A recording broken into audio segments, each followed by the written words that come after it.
energia térmica.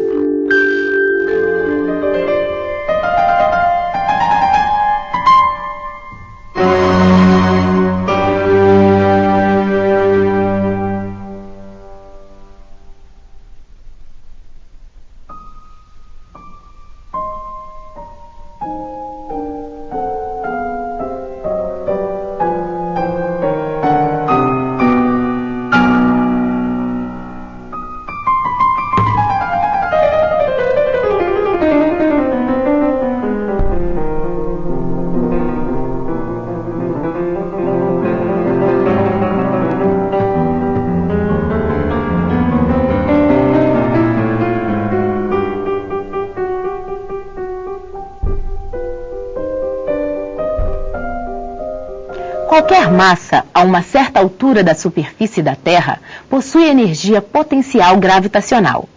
À medida que cai, transforma essa energia potencial em energia cinética.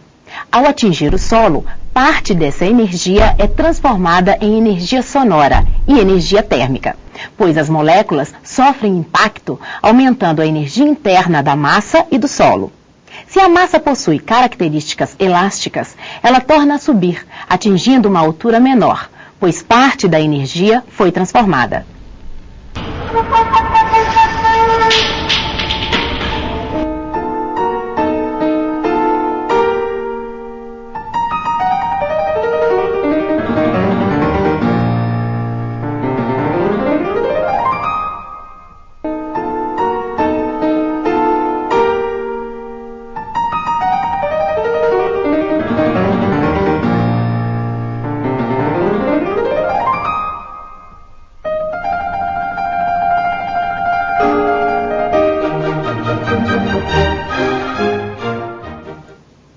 A energia mecânica é a soma da energia potencial com a energia cinética.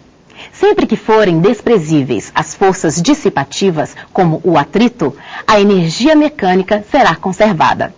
Enquanto a energia potencial decresce, a energia cinética aumenta, de forma que a soma das duas permanece constante.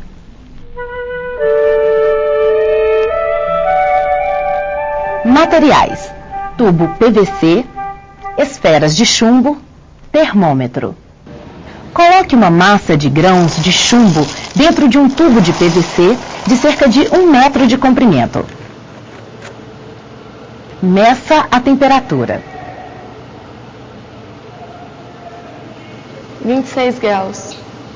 Feche o tubo em suas extremidades. Vire o tubo verticalmente cerca de 100 vezes.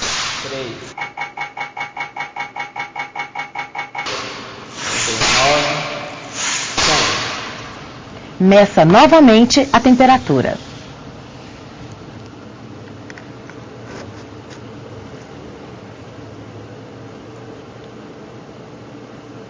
(28 graus). Para cada movimento de giro do tubo, a pessoa realiza um trabalho para elevar o chumbo à altura de 1 metro, armazenando uma energia potencial gravitacional que é transformada em cinética durante a queda.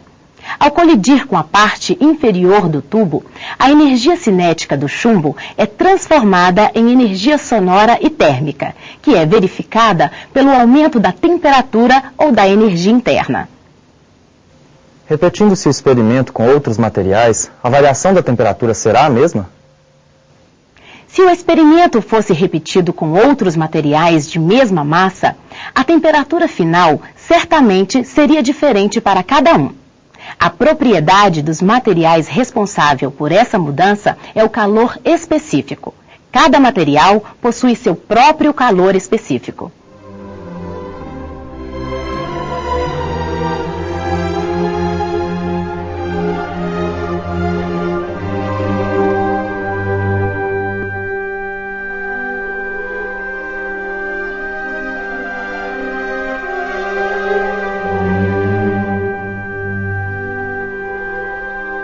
Quanto maior o calor específico, maior a dificuldade que a substância tem de se aquecer.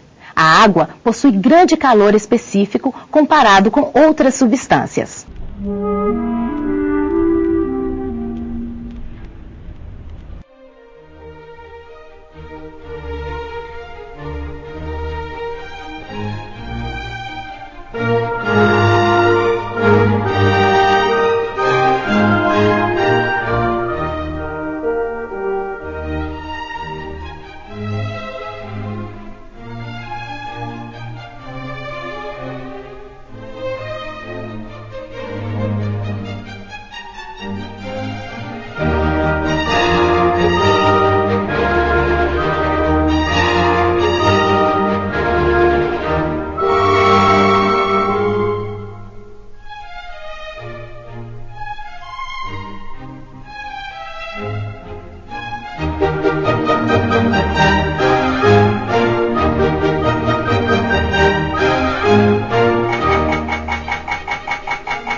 Qual dos três materiais provocará maior elevação de temperatura na água?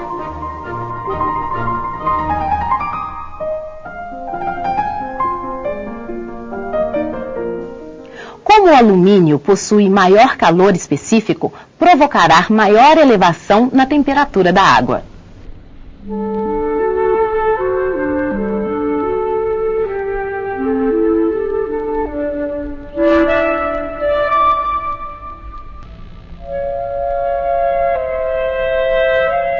O calor específico do cilindro A é maior, menor ou igual ao do cilindro B? O calor específico é uma das propriedades dos materiais.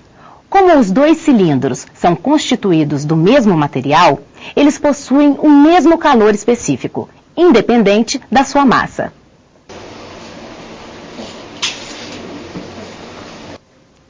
Para determinarmos a quantidade de calor necessária para elevar a temperatura de um material, usamos a equação onde M representa a massa do material, C, o seu calor específico, e ΔT, a sua variação de temperatura.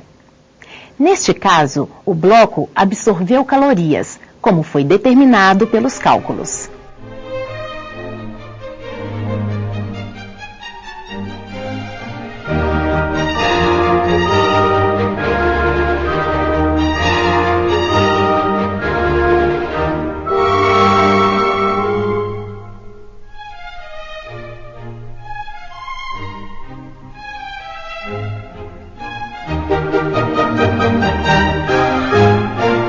Existem situações onde se fornece calor a um corpo e sua temperatura não varia. Isso ocorre nas mudanças de fase. Neste caso, a energia térmica fornecida é usada para quebrar as ligações moleculares e não para aumentar a energia interna do material que faria a temperatura se elevar.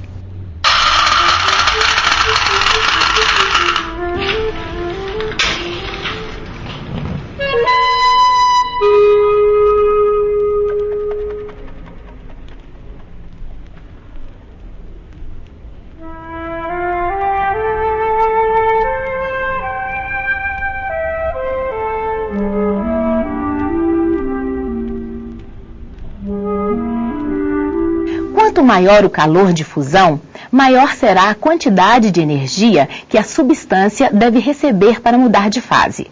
O gelo possui grande calor de fusão comparado com outras substâncias.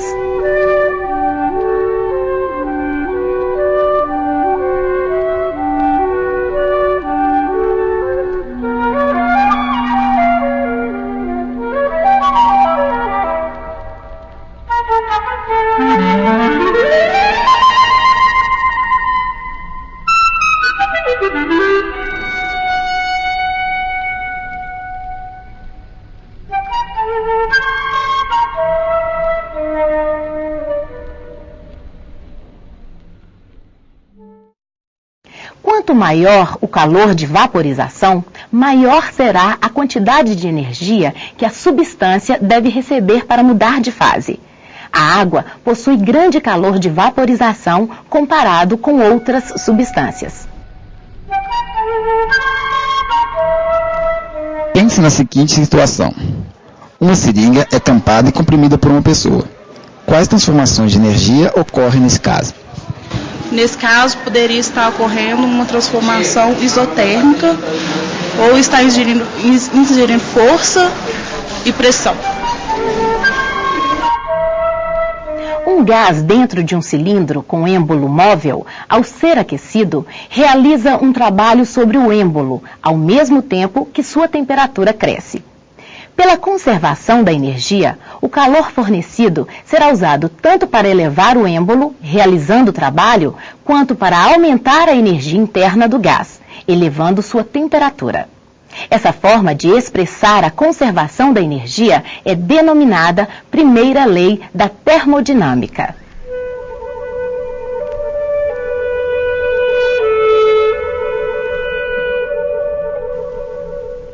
Se fornecermos 200 joules de energia ao gás e um trabalho de 50 joules for usado para elevar o êmbolo, sua energia interna sofrerá uma variação de 150 joules, desconsiderando as perdas de calor para o recipiente e para o meio ambiente. Compressão adiabática. Q é igual a 0.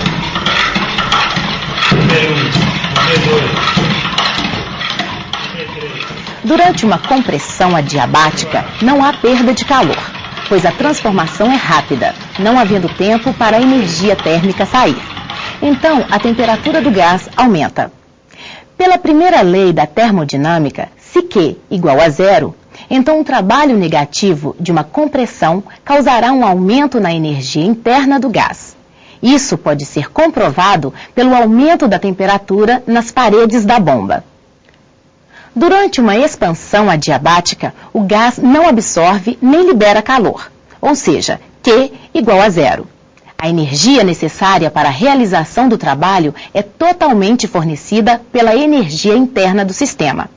Pela primeira lei da termodinâmica, se Q igual a 0, então a energia interna do gás diminui e, consequentemente, há uma queda em sua temperatura. Isso pode ser comprovado pela queda da temperatura registrada pelos termômetros, pela condensação do gás próximo da boca da garrafa ou ainda pela sensação térmica experimentada pela mão.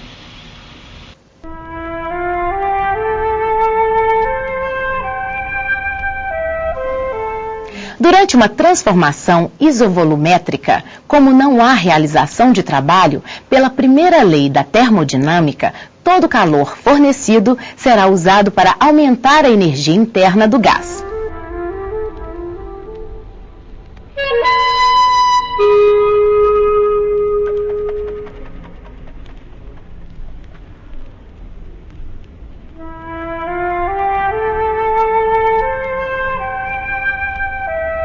Botijões de gás não sofrem variação de volume e, quando expostos ao sol, toda a energia térmica fornecida causará elevação de temperatura do gás. Durante uma transformação isotérmica, não haverá variação de temperatura. Assim, pela primeira lei da termodinâmica, a variação da energia interna será nula. O trabalho realizado sobre o gás para comprimi-lo deve ser igual ao calor que ele perde para o ambiente. É possível fornecer calor a um gás e sua temperatura diminuir? Pela primeira lei da termodinâmica, se o gás realiza um trabalho durante uma expansão que seja maior que o calor absorvido por ele, então sua energia interna irá diminuir.